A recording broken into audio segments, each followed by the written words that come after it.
Mathieu Orphelin, vous êtes vice-président du Conseil régional en charge de l'éducation et de l'apprentissage.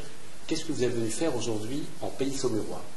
Alors, je suis venu visiter trois établissements, 2 lycées et un centre de formation d'apprentis, comme je fais sur l'ensemble des établissements scolaires ou d'apprentissage de la région, puisqu'on a notamment, vous le savez, 118 lycées publics dans la région, presque 60 centres de formation d'apprentis répartis sur plus de 150 sites.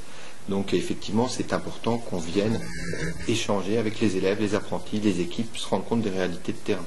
Alors derrière tout ça, il y a aussi de grands projets, des projets financiers, des projets liés à un lycée. Est-ce que vous pourriez nous en parler?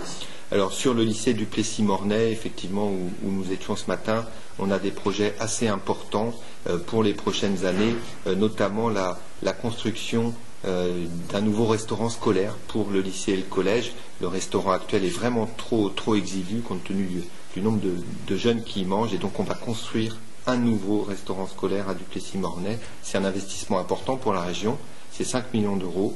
On va commencer ça très rapidement pour qu'il soit mis en service pour la rentrée de septembre 2013. Alors ce n'est pas tout, dans ce même lycée, il y a également des travaux liés à un mur. Pourriez nous en dire davantage? Alors il y a un mur monumental, pour ceux qui connaissent le lycée, effectivement, juste après l'entrée, et un mur sur lequel qui est dangereux depuis quelques mois, donc on a fermé provisoirement. On va rénover cet escalier qui permet de passer à la partie haute du lycée. Ce sont des travaux qu'on va débuter dans les prochaines semaines et qui seront finis cet été. C'est 900 000 euros pour rénover ce mur monumental. 900 000 euros pour ce mur monumental, 5 millions d'euros pour le restaurant scolaire, 130 000 euros pour la rénovation thermique. La rénovation thermique, c'était important? Non, la rénovation thermique, c'est même plus que ça. C'est 1 million d'euros. Effectivement, on va investir là-bas 1 million d'euros pour isoler mieux et mieux réguler le chauffage. Non, puisque 130 000 euros, c'était la somme qui correspondait aux dépenses de chauffage annuelles. Tout à fait. On voit que c'est aujourd'hui les lycées mal isolés ont des factures d'énergie démentielles. Quand on est à 130 000 euros comme à Duplessis-Mornay, effectivement, c'est autant d'euros qui ne sont pas disponibles pour acheter des équipements ou d'autres choses plus liées à la pédagogie. Donc nous, on a vraiment envie de protéger les lycées d'une éventuelle explosion des cours de l'énergie, et investir dans les économies d'énergie aujourd'hui, ça permettra d'avoir plus d'argent pour la pédagogie de demain.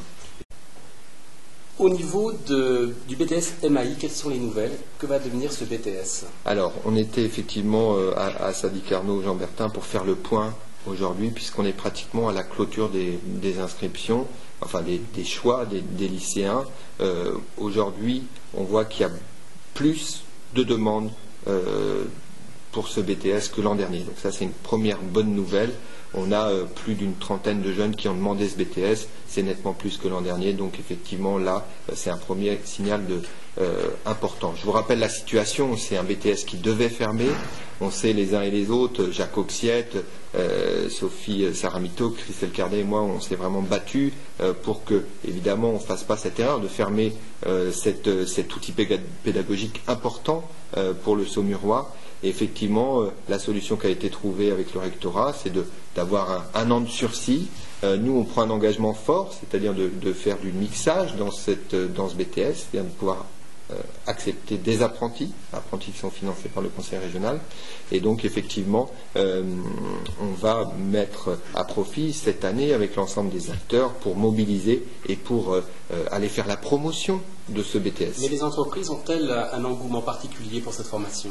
Alors aujourd'hui, grâce au travail qui a été fait, notamment par l'équipe pédagogique, par les services de la région, au cours des dernières semaines, on a déjà 6 entreprises à la date d'aujourd'hui qui sont engagées à prendre un apprenti l'année prochaine. Donc effectivement, il y a une demande des entreprises très diverses, donc on va pouvoir travailler et faire la promotion. Moi je dis, c'est des outils importants.